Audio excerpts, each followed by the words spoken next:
It's a beautiful night out tonight. It feels to me like love is in the air. I believe in love, and I believe that love will last forever.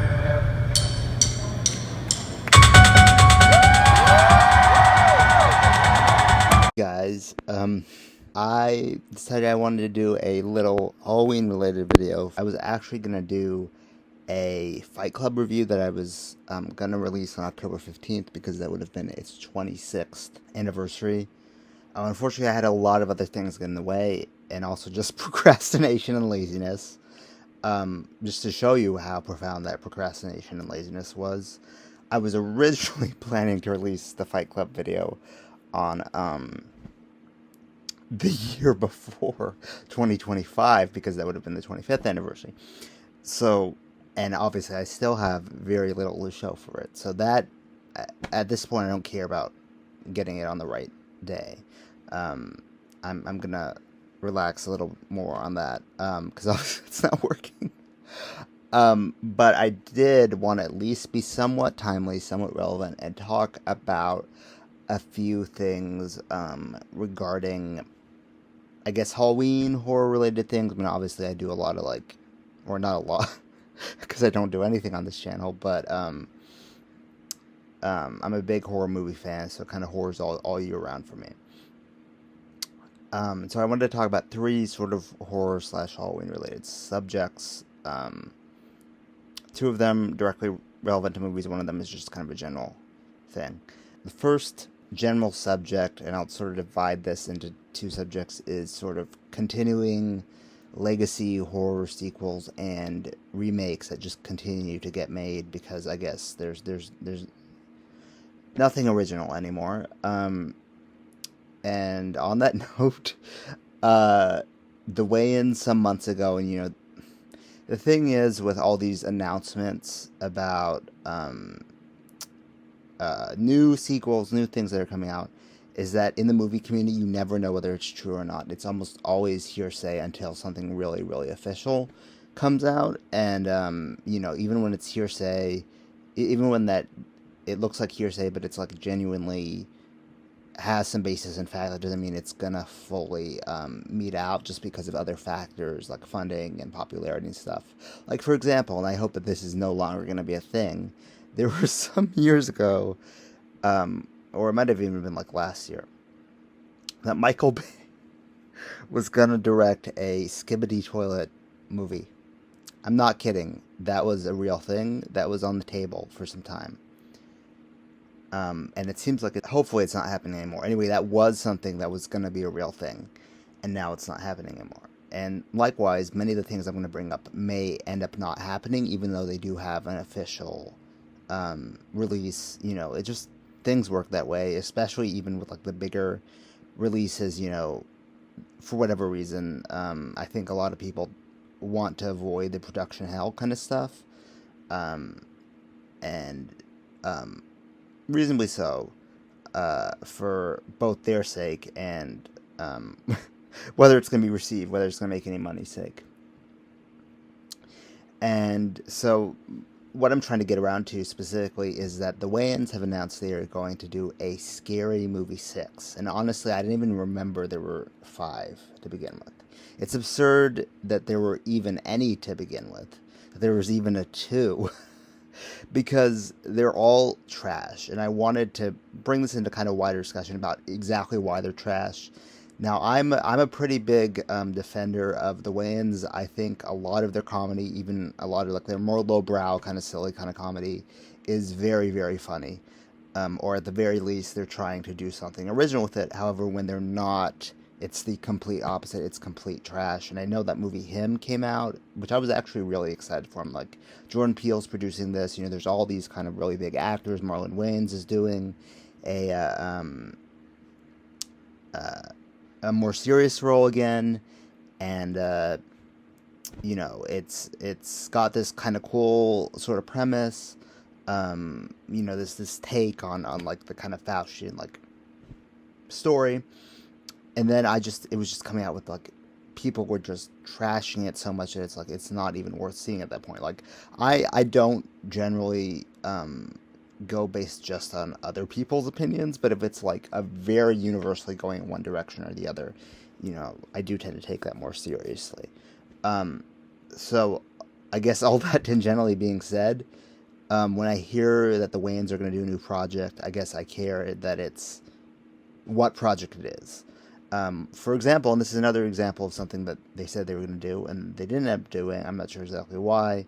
They were supposed to be an In Living Color reboot, which sounds like with a full cast reunion, which sounds like it would have been awesome.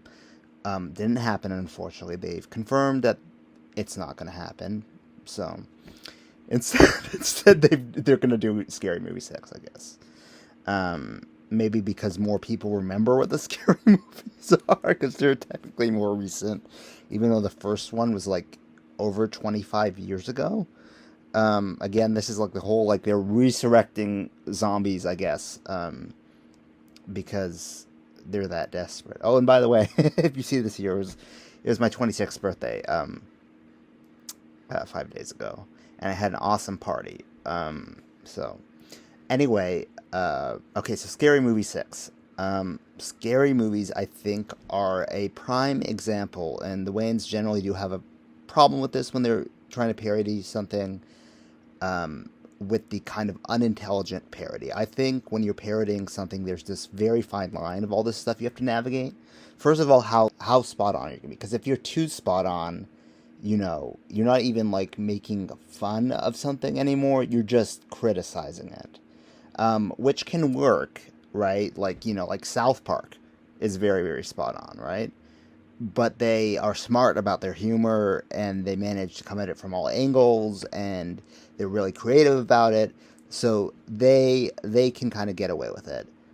The Boys is becoming increasingly more and more on the nose. I mean, they always have been, but going more, and that's a lot of stuff to navigate there. And I'm not just talking about, like, political stuff. I'm specifically talking about, like, movie parodies, because if you're ham-fisting, we are making fun of this, that's one of the things I hate the most in movies is like just the spoon feeding. Again, the only places where I can accept spoon feeding is if it's literally a kid's movie, where obviously a kid would not understand a message that would be more subtle, or it's they're explaining, like, a more complex concept that your general or even your smart moviegoer would not understand. And when you're saying this is particularly what we are making fun of, get it? It no longer becomes funny. When you explain the joke, it's generally not funny. I feel like that's something a lot of what the scary movies do. They also, here's the biggest problem I have with them, is that, and this is tangentially, I think they're one step above in smarter humor, and this is not a compliment, because being one step above this is pretty easy. They're one step above the absolute worst examples of parodies ever. Like the blank movies is specifically what I'm referring to. The date movie, the adventure movie, superhero movie, teen movie, whatever. Which the reason why those movies are called, like, the same thing as Scary Movie, I think, is because they're produced basically by the same people. And the Wayans apparently were not involved as much with the blank movies as they are directly with the scary movies, and they're not even directly involved with, like, the later scary movies, which may be part of the reason why those ones suck even more. And I know there's this whole subgroup of people who love those kinds of movies. They love the scary movies. Because they're really into, like, that very, very base humor. And it's not like that's necessarily a bad thing to have base humor sometimes. It's just when you're doing it constantly, and that is your vehicle for what humor is. And that's the entire thing. And here's the thing. At least I can somewhat forgive the blank movies for being so lowbrow, because they're trying intentionally to appeal as to wide of an audience as possible. That's why, and this is the biggest issue with them, they pack in all of the references they can, which are often become very dated because they're references to things that like just came out and aren't remembered like 2 years later even. Um, and that's part of why people cringe constantly when watching those movies, which is completely understandable. Um, the thing is that Scary Movie primarily does the same thing, where it's the most basic jokes that you could make and the most basic things you could reference in horror movies. Now, the problem I have specifically with that is that horror movies are more of a niche audience. Like, tons of people have seen romance movies, have seen adventure movies, um, have seen action movies, superheroes, whatever. Those are more of a universal thing people watch. Not a lot of people have seen horror movies. The vast majority of people have only seen or heard of like the big horror movies, which is even more confusing. Like where Scary Movie is trying to appeal to, like who is this for? Because they make the most basic jokes, but it's also they reference movies that the vast majority of people, like even some horror fans, would not have heard of or seen. So it's confusing. Like they're simultaneously um, targeting a very niche audience, um, while targeting as many people as they can. And, there's nothing wrong with doing either of those. It's when you try to, or even doing a mix of that, it's when you try to do both at the same time and can't decide which one you want to do that it becomes confusing. And I think targeting a niche audience, and this is what I really don't appreciate about the scary movies, is that you could do smarter humor. You could do more unique references or subtle references because there's more people who are in your demographic who would be watching those movies would understand that than just the general population. And they don't do that largely. They really don't do that. They really don't have smart humor, which again is not necessarily a bad thing, but they're doing it in a place where you should have smart humor. And that's why I consider them like one of the worst prototypes for parodies because confusingly also trying to appeal to as many people as possible.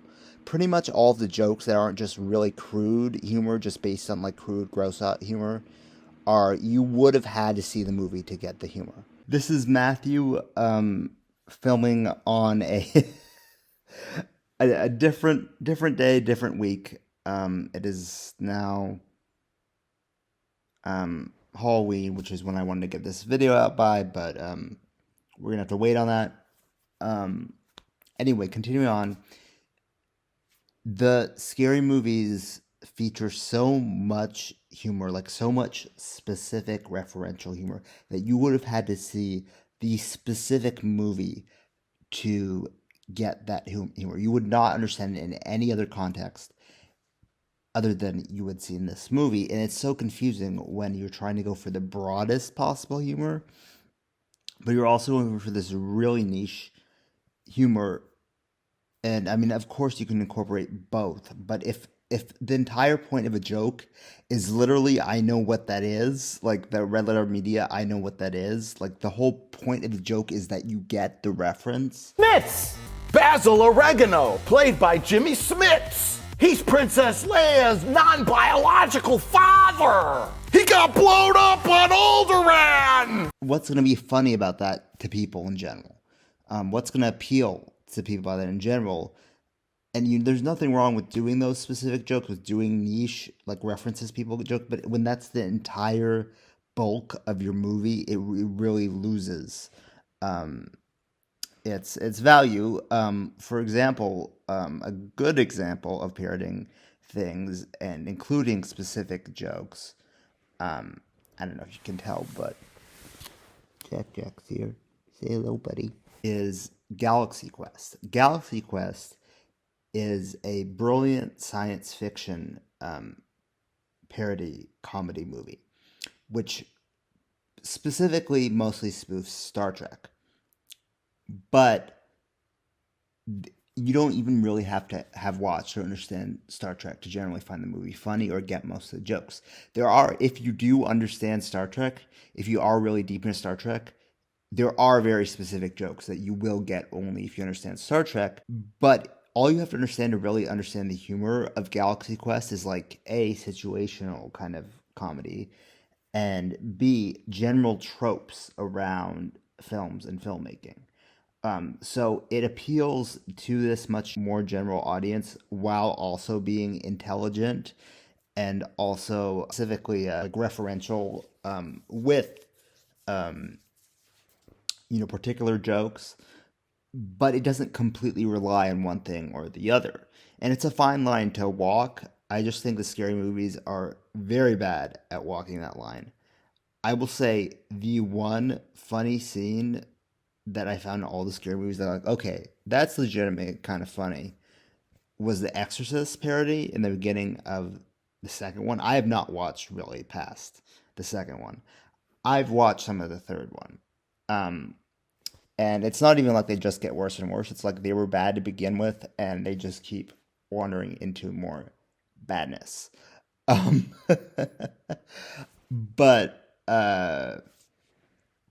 the one is the Exorcist scene, and I think that's kind of funny inherently because the Exorcist is, in my opinion, it almost like parodies itself at this point. It didn't completely age in terms of the horror. I know people argue with me on that, but there's plenty of people who agree with me on that. So it makes sense to make a parody of The Exorcist because it just like, you don't really have to parody that much for it to be funny. Also, here's the big reason why it's funny is because Veronica Cartwright is gonna, and she's good in everything she does, even though unfortunately most of her stuff like post 1990, she just kept getting like sort of left out, despite being in iconic, brilliant movies, doing brilliant performances. But anyway, she's very, very funny in her little role. She plays the Ellen Burstyn character, which, funny enough, the real Ellen Burstyn had just worked with Marlon Wayans like the year before in Requiem for a Dream. So I wonder that probably was intentional. But the thing is that when I heard, Veronica Cartwright was in Scary Movie 2, I thought, well, they go with the most obvious, right? So obviously if they're bringing a real horror actress, they are going to do something for that horror movie. And so I thought, oh no, they're going to do the blood in the face. They're absolutely going to do the blood in the face. Like, it is literally going to be her Spaceballs, but not funny because it's a Scary Movie. That is what I thought. And I was like, please don't do it. Please don't do it. Please don't do it. And then I found like, oh, she's just the mother from The Exorcist? Okay. And the words of Red Letter Media. I applauded it for being different. It broke new ground!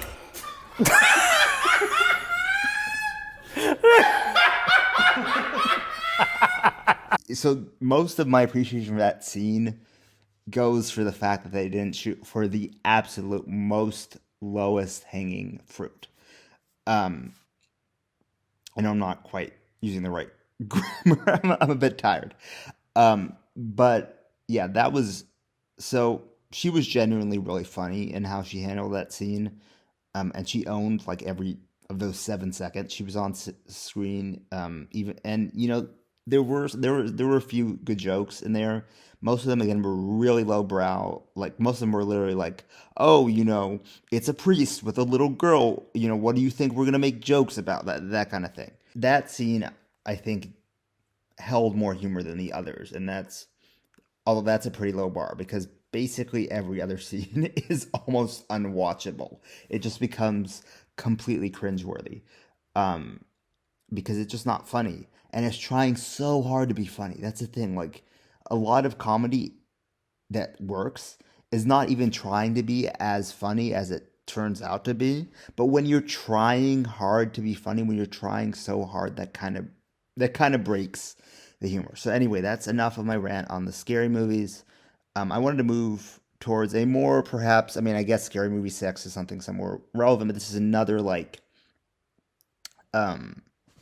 remake sort of thing that's happening, sequel, whatever, in that Kenan Thompson, who, if you don't know, is a comedian who is probably most well known for being on SNL for like 20 years and still ongoing. and being really good consistently throughout. Kenan Thompson is heralding a remake of Sleepaway Camp. And if you don't know what Sleepaway Camp is, I recommend you all watch it, because it is literally a movie that could not be made today, and that's kind of what I want to discuss. Because there's kind of an inherent, like, damned if you do, damned if you don't, with remaking a movie like Sleepaway Camp. And I'm just going to spoil Sleepaway Camp. Again, if you haven't seen it, pause it, go watch it. It's really funny. The ending is really funny. It is basically just a slasher movie that I think is self-aware enough to know it's a slasher movie without being something super meta like Scream. Like, it's something that's right in the middle of knowing what it's doing for the most part. It kind of rides the line between doesn't know what it's doing and is it just unironically stupid. But that's part of the charm of it. That isn't the main charm of it, though. The charm of it is the ending. And a lot of you might be surprised of the fact that I greatly approve of this ending. So basically, without setting up the whole premise for it, who is revealed to be the main serial killer, who we know it is all along. It's not that part of it is not the spoiler. We know it is this character. This character is a young girl named Angela. I can't even explain the ending without like starting to laugh thinking of it, and I can't do it justice. It has to be seen and it has to be heard. The kind of denouement is the camp counselors who are alive after like everyone has been slaughtered come and approach Angela. Angela is naked, I should mention.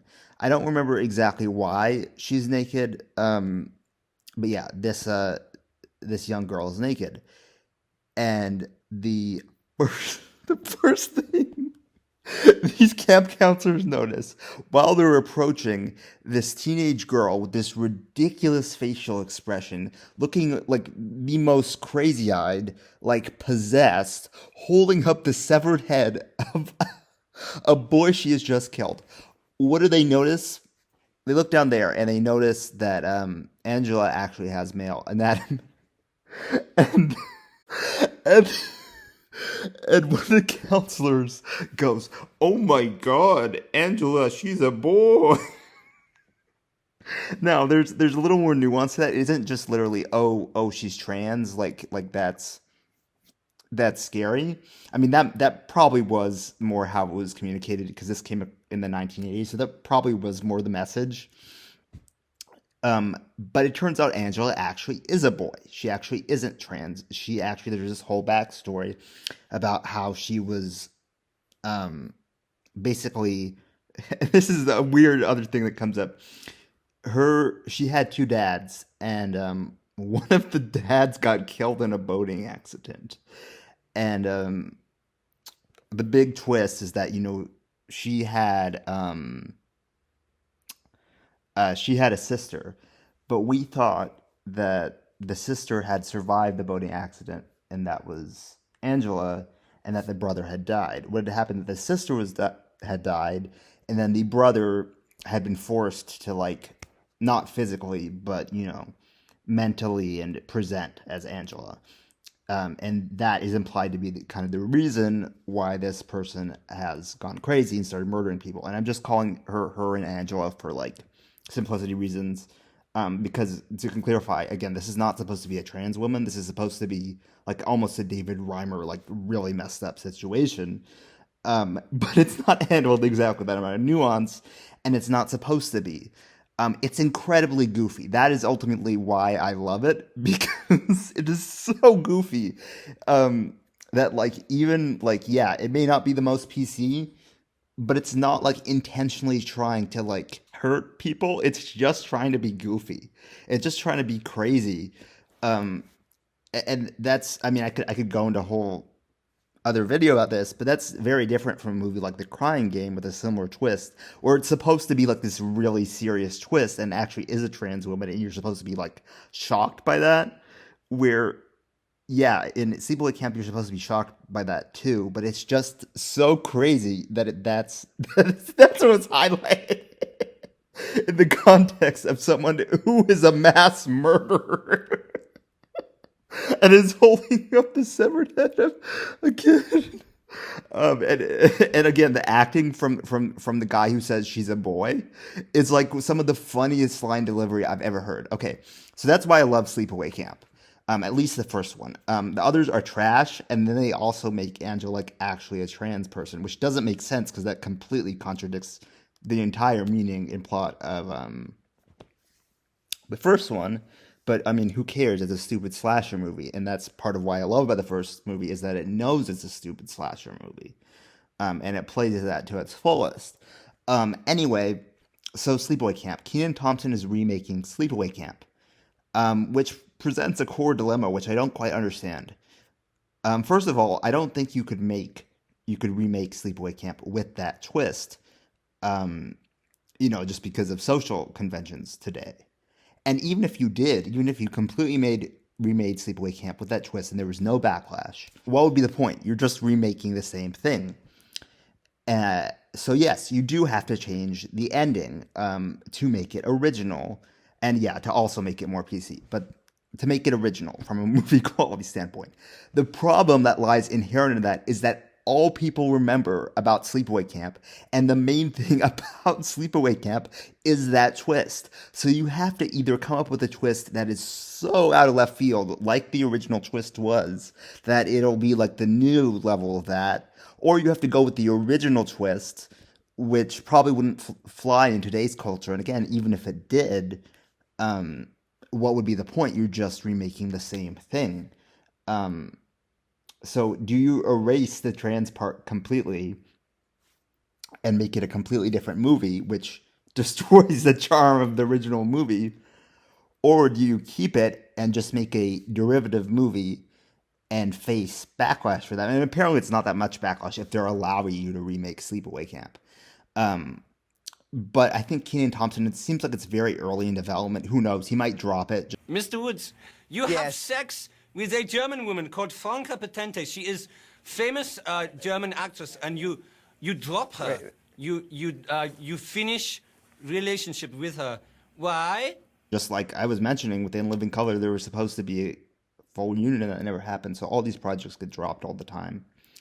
But that just presents a quandary that I'm like, well, if you do it one way, you're just remaking the same movie and facing whatever the same. It just seems like a weird thing to remake in today's society, and it would be like a cash grab if you just made it the same movie. But if you make it a different movie, then it's not Sleepaway Camp anymore. You might as well just make a completely different movie that's not the Sleepaway Camp franchise, and have it share similar themes, because at that point, like, without the twist, it's not Sleepaway Camp.